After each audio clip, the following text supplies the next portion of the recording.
Islam is the youngest among the world's major religion, with more than 1.5 billion adherents comprising almost one-fourth of the entire world population. Islam is the second large group, one of the facing growing in the world's majority of Muslims. The followers of Islam live in the Asia and Africa. There are 49 countries in the world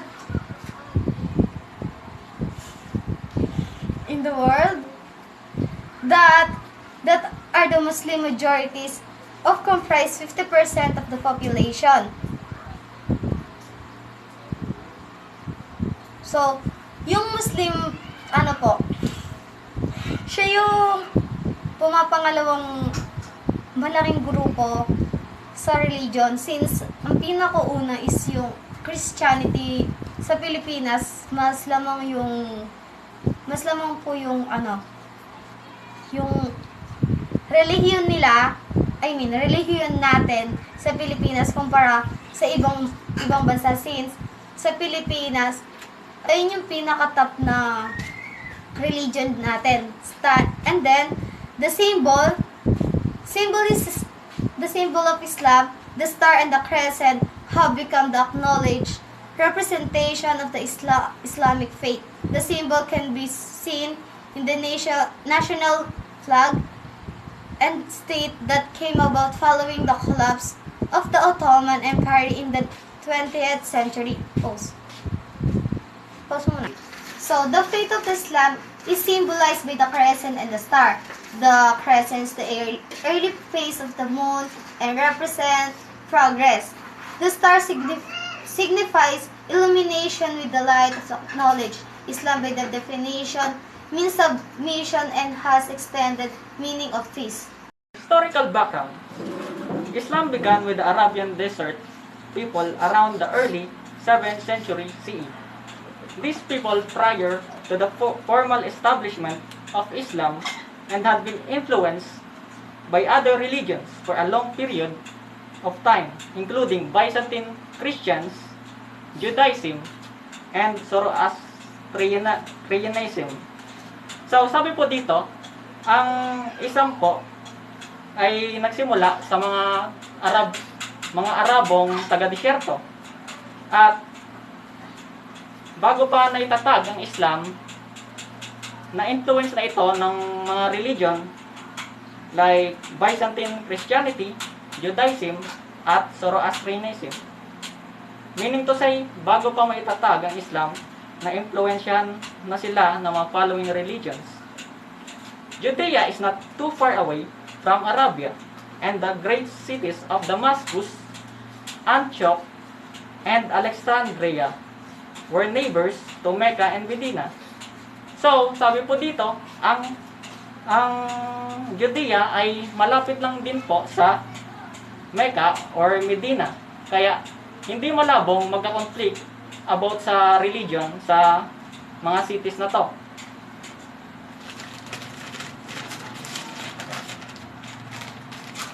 However, Byzantine rulers antagonized Arab Christians that provided an impetus for their acceptance of a new Arab religion.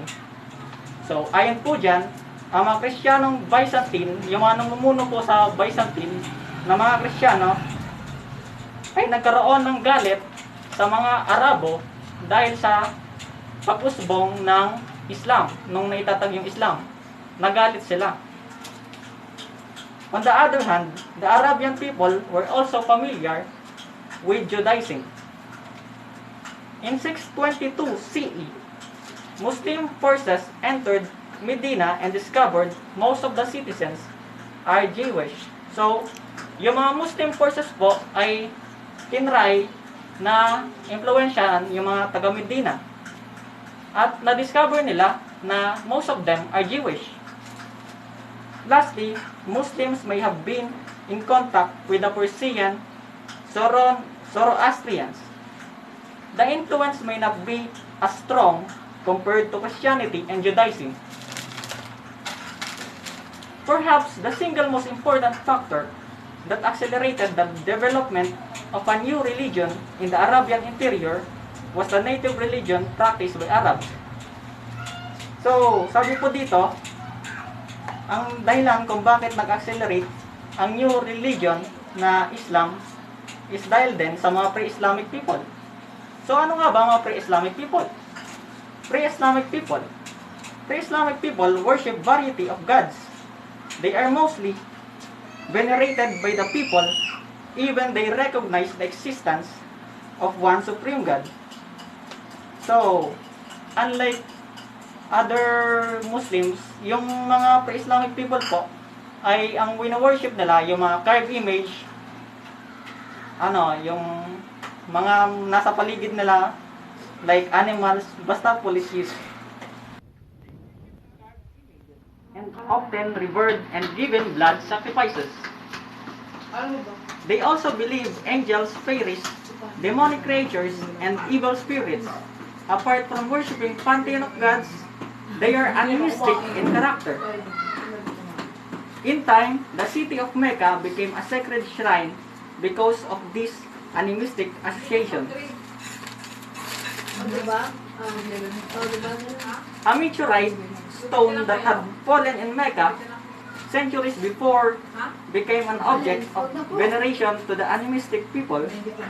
Pilgrims then built an enclosure, the stone, and called it Kaaba. Various images and relics filled the Kaaba, including a painting of Jesus and Mary. Pilgrims traveled to Mecca to worship at the shrine, the Black Stone, na according sa mga Muslim tradition, dates back to the time of Adam and Eve. Eventually, became an important object for Meccans. Life of Muhammad. Si Propeta Muhammad, sumakanya ang kapayapaan at mga biyaya, ay pinanganak sa Makkah sa taong 570. Dahil sa ang kanyang ama ay namatay bago ang kanyang kapanganakan at ang kanyang ina ay namatay kaagad pagkatapos ng taon. Siya ay pinalaki sa kanyang tiyuin mula sa iginagalang na tribo ng Warriors. Siya ay lumaking iliterado, walang kakayahang bumasa at sumulat at nananatiling ganito hanggang sa kanyang kamatayan. Ang kanyang mga mamamayan bago ang kanyang misyon bilang isang propeta ay mangmang sa agham at karamihan sa kanila ay iliterado. Habang siya ay lumaki, siya ay naging kilala sa pagiging makakatotohanan, matapat, mapagkakatiwalaan, mapagbigay at dalisay. Siya ay lubusang mapagkakatiwalaan na binansagan nila siyang ang mapagkakatiwalaan si Muhammad ay napakareliyoso at matagal na niyang kinamuhian ang pagkawasak at idolatriya ang kanyang lipunan. Sa gulang na 40, si Muhammad ay nakatanggap ng kanyang revelasyon mula sa Diyos sa pamamagitan ni Anghel Gabriel. Ang mga revelasyon ay nagpatuloy sa loob ng 23 taon at ang mga ito ay sama-samang nakilala bilang ang Quran. Nang nagsimula na siyang bumigkas ng Quran at ipangaral ang katotohanan na ipinahayag ng Diyos sa kanyang, siya ay at ang kanyang maliit na grupo ng mga tagasunod ay dumanas ng gigipit mula sa mga mananampalataya. Ang panggigipit ay lumala ng napakatindi na sa taong 622 na ay binigyan sila ng Diyos ng pag-uutos na lumikas. Ang paglikas na ito mula sa Makkah patungo sa lungsod ng Medina, mga 260 milya sa hilaga at hudyat ng pagsisimula ng kalendaryong Muslim. Matapos ang ilang taon, si Muhammad at ang kanyang mga tagasunod ay nakabalik sa Maka kung saan pinatawad nila ang kanyang mga kaaway bago namatay si Muhammad sa gulang ng 63 ang kalakhang bahagi ng peninsulang Arabia ay naging Muslim at sa loob lamang ng isang siglo ng kanyang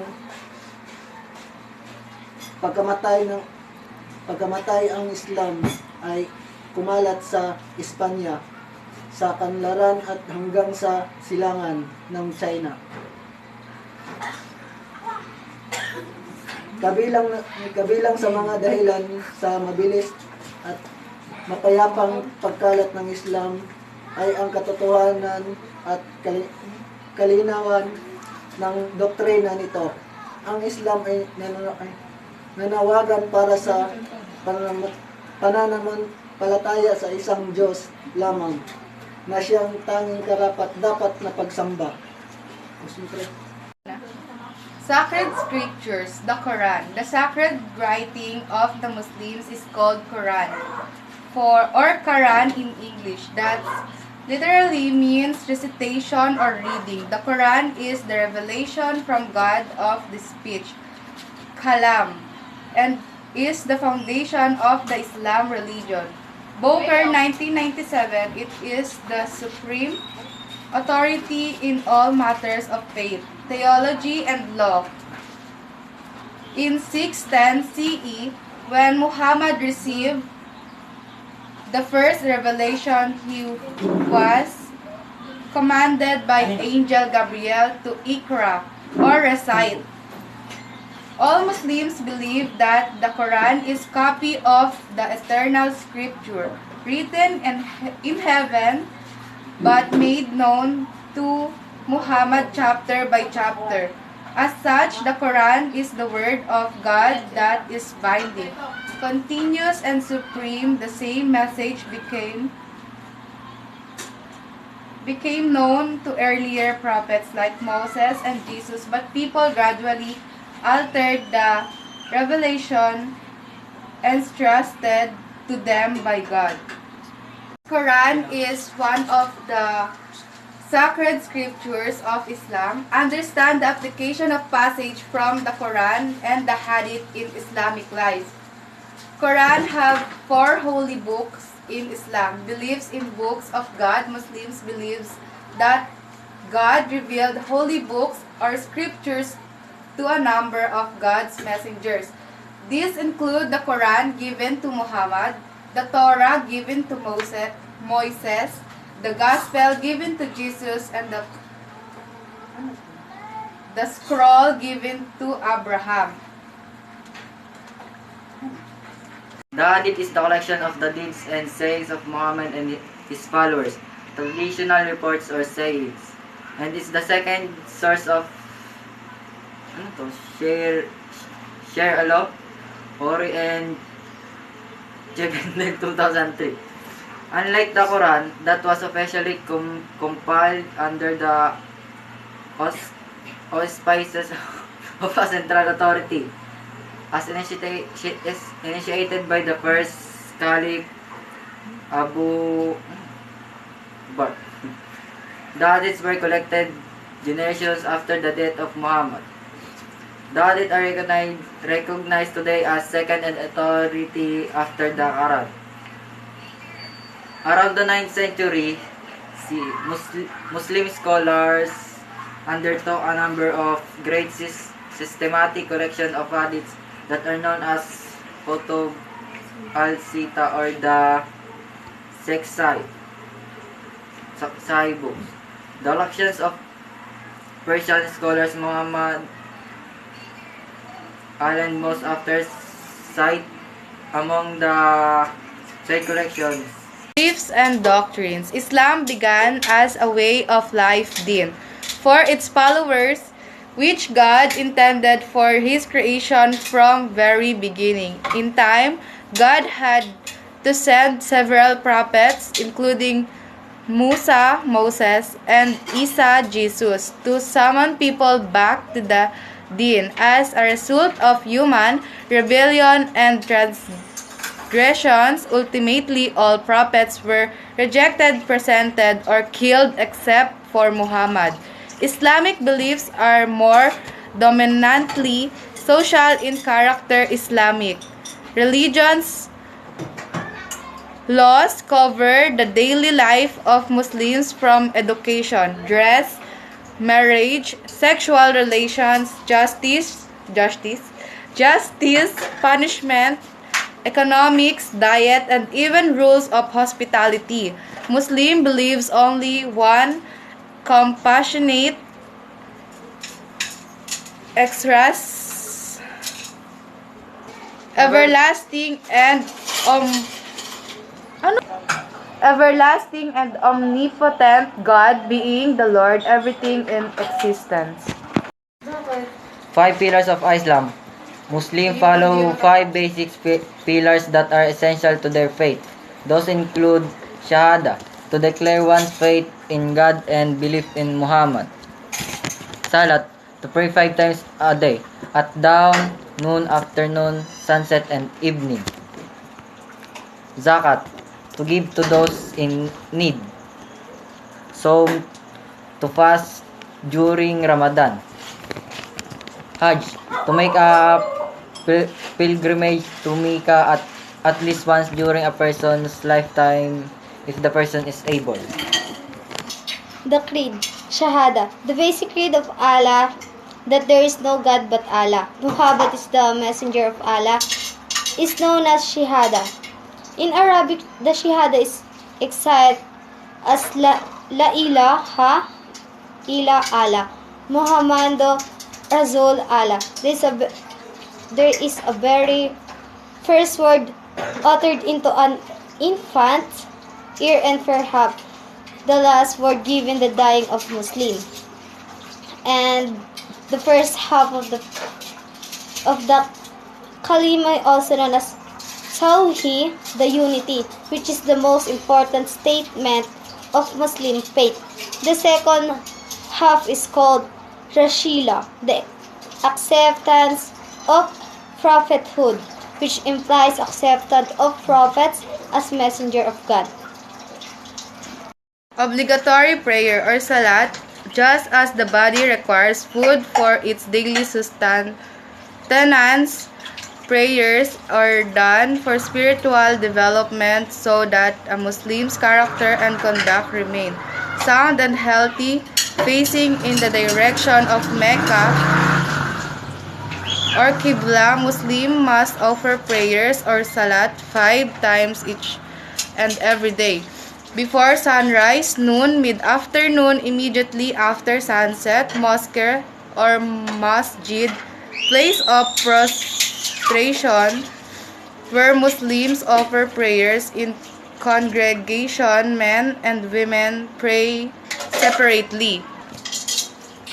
A structure of masjid can range from a simple desert prayer ground, musalla, or just any space whereby rules of ritual purity are properly observed. Each prayer session begins when the strong voice muezzin or caller recite the call to prayer, which is from the tallest point of mosques. Often a minaret is a tall structure or tin tower that is used to call the people to prayer. The adhan, composed of rhythmic Arabic phrases devised by Muhammad himself, is often recorded and broadcast through speaker. Quiet, regrettably, have been slowly replaced by poor tax, also known as zakat. Muslims who live above the subsistence level must pay zakat or the poor tax to aid that unprivileged Muslim. Originally, almsgiving was for the benefit of the poor widows and orphans through an act of charity. Later on, it becomes mandatory, accounting to a certain percentage of Muslim total resources. Zakat is not just is not a charity but an annual wealth tax that serves as just a lawful claim of the poor against the affluent ones. The zakat is payable the moment a Muslim has accumulated sufficient resources, starting with the basic rate, which is 2.5% of the person's entire asset, including savings, jewels, and land. A kind of lit the attended to support the needy. Zakat has been a contributory factor of saludatory and unity for the Muslim people. Fasting, Saum. During the 30 days of Ramadan, in the ninth month of calendar, Muslims perform it every year. It is believed to be the month when Muhammad first received the first surah of the Quran. The Saum expressed obedience to Allah and the readiness to relinquish pleasures in their lives. A Muslim must refrain from eating, drinking, smoking, and engaging in sexual intimacy from dusk till dawn. So sabi po dito, ang mga Muslim kapag Ramadan, sa loob ng 30 days ay bawal silang kumain or uminom tsaka manigarilyo kapag araw. By resisting the demands of the body, it strengthens their will and they are reminded that they have capacity to ignore the longing of the body or material gratification.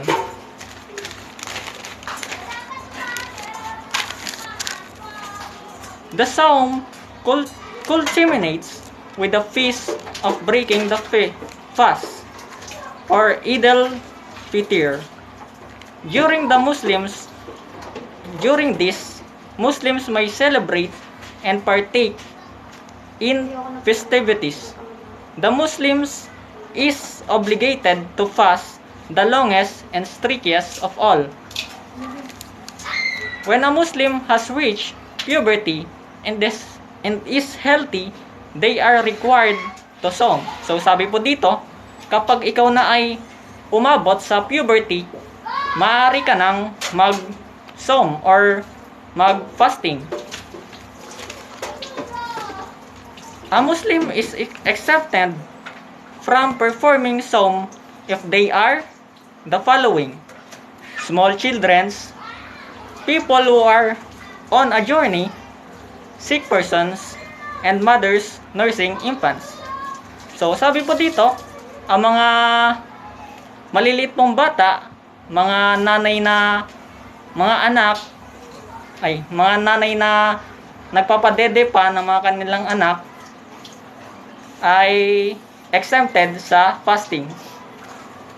People who are temporarily unable to observe saum, they must perform missed fast after Ramadan. So, yung mga temporarily na hindi nakapag-saum, kailangan nilang mag-partake ng missed saum. While permanently unable to fast, Muslims, such as old persons or persons, those with long-term illness can give charity to poor Muslims. So, yung mga permanente pong hindi na makapag-fast, sila po ang nagbibigay ng charity sa mga mahihirap na mga Muslim. Tapos na. Mecca. Although its roots go back for scholar typically date the creation of Islam to the 7th century, making it the youngest of the major world religions. Islam started in Mecca and modern day Saudi Arabia during the time of the Prophet Muhammad life. Today the faith spreading rapidly throughout the world.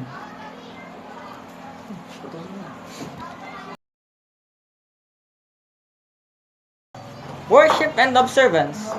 The Islamic calendar is composed of 12 lunar months of between 29 and 30 days. A year in the Islamic calendar constitutes a total of 354 days.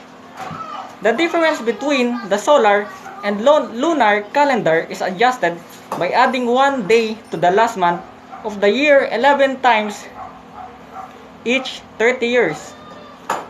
Nothing less, 103 Islamic years are the equivalent of 100 solar years. Despite the periodic modifications done on the calendar, the most important festivals celebrated by Muslims worldwide. So, sa month 1, tinatawag itong Muharram or the Sacred Month. Ang ginagawa dito ang mga festivities at significance dito ay the Islamic year starts in the day of the Hijrah, Muhammad's journey from Mecca to Medina in 622 CE. Ashura, the assassination of the Imam Hussein or Karbala in 680 CE, is commemorated on the 10th by Shiite Muslims.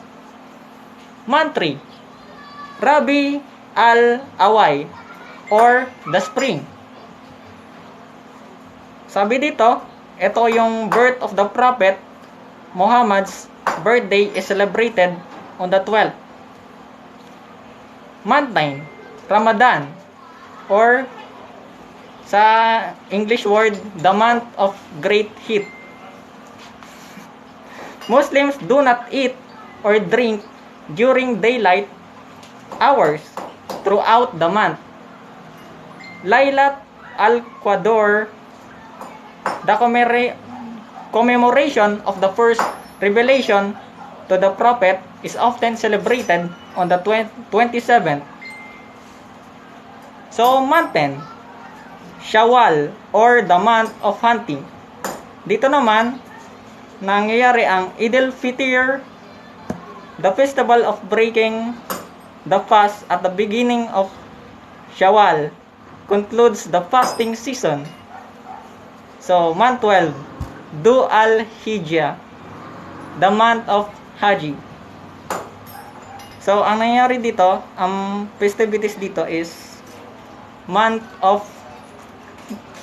pilgrimage, Hajj, to Mecca. Yaum Arafat, on the 9th, fasting pilgrims perform the walk of standing before God on Mount Arafat. Eid al-Adha, the festival of sacrifice, on the 10th, recalls the sacrificial ram God gave to Abraham in place of his son, and coincides with the end of Hajj. Islamic law.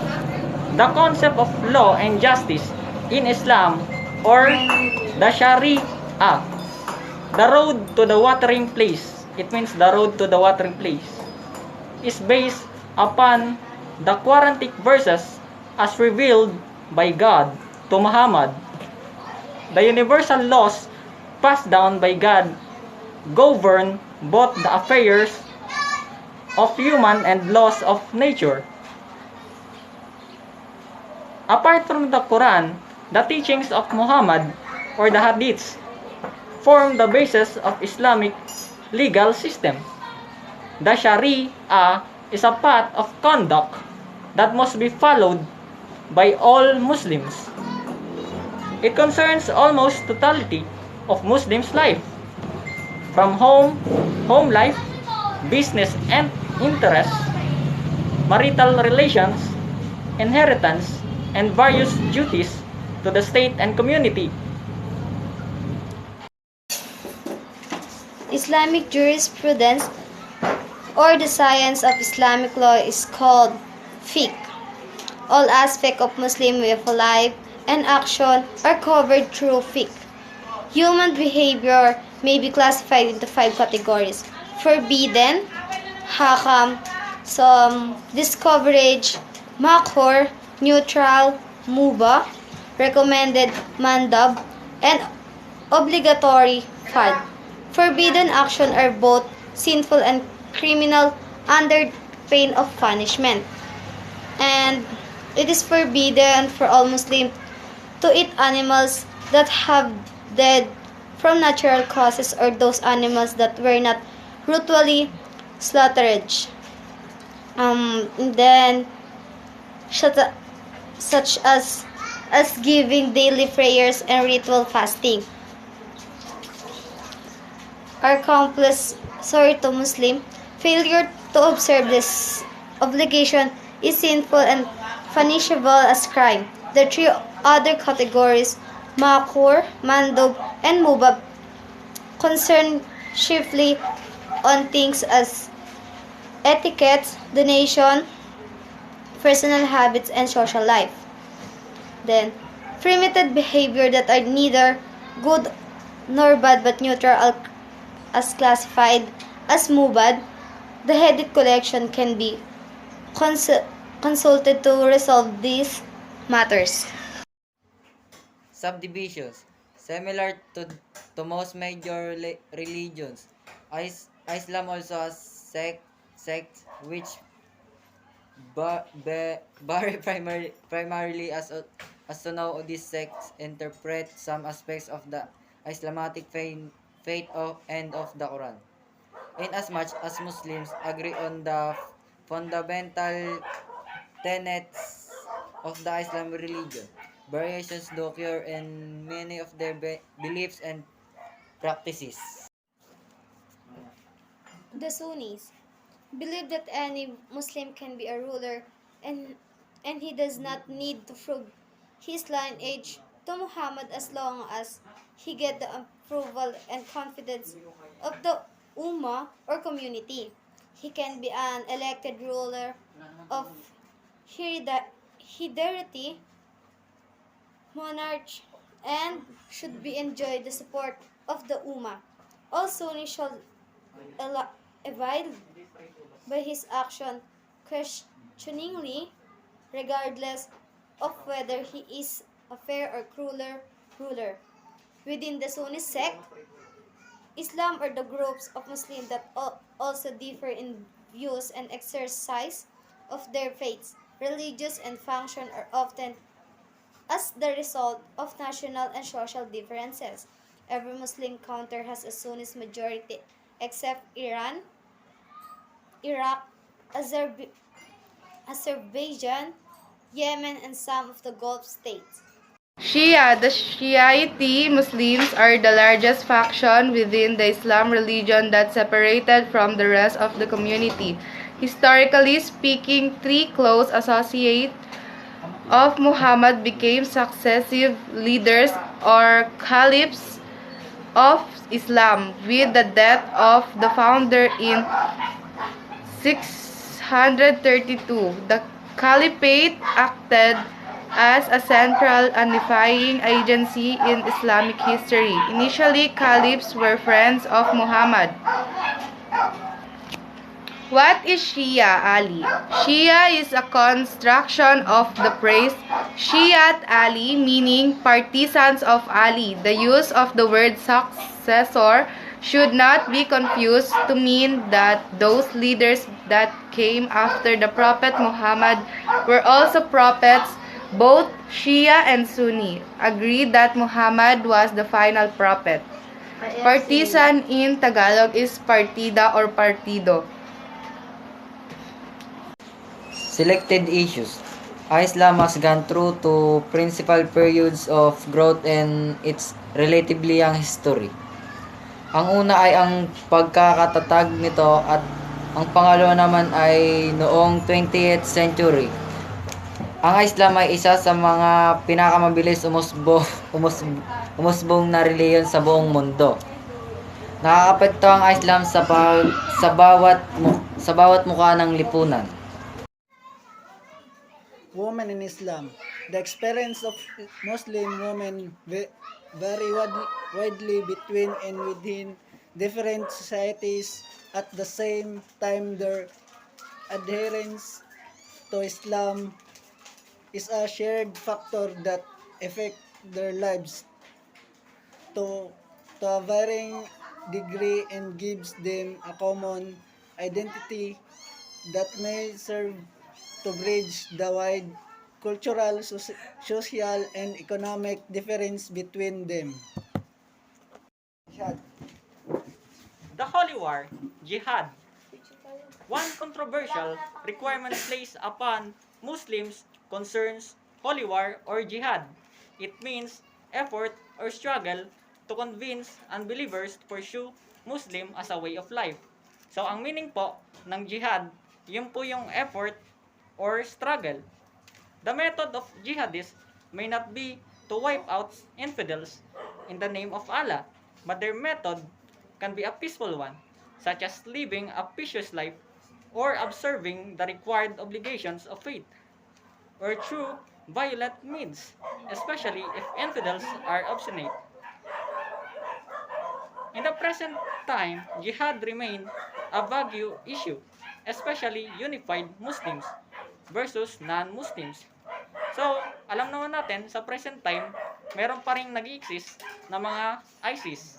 So, sila po ang mga dahilan na kung bakit nagkakaroon ng conflict sa believers at non-believers. Islamic law opposes all violent means except in cases of war or legally sanctioned punishment of criminals. According sa Quran, fight in the cause of Allah who fight you, but do not transgress limits, for Allah loves not transgressors. Limits, for Allah loves not transgressors. Verse 2, chapter 190, Quran. Militancy and terrorism. Islam is a religion of mercy that prohibits terrorism. During Muhammad's time, he prescribed his soldiers to kill women and children, and even listed murder as the second of the major sins. Punishment through the use of fire was also forbidden by Muhammad. Since Islam is a religion of peace and mercy, terrorism in all its forms are abhorred by Muslims. Destruction of human lives, building infrastructures, shrines, and other properties are despicable in the light of various Islamic texts. Muslims who promote terrorism and mass slaughter of innocent and helpless civilians do not embody Islamic ideals. Their blatant disregard of Quranic teachings distorts the very essence of Islam as a peaceful religion. Migration. The late 19th century saw a significant migration of Muslims from Syria, Lebanon, and Jordan to the US. After the Second World War, European countries encouraged immigration from former colonies to augment manpower shortages. United Kingdom today is home to more than 2 million Muslims, France between 4 to 5 million Muslims, and Germany 4 million Muslims. In 2010, there were about 44 million Muslims in Europe, excluding Turkey. The Muslim population in the US and Europe continues to rise in the present century. Islam has now become an American religion with around 6 million Muslims in population. Muslim immigrants and their American-born children number about 4 million in total. Meanwhile, almost 2 million are American converts that are mainly African American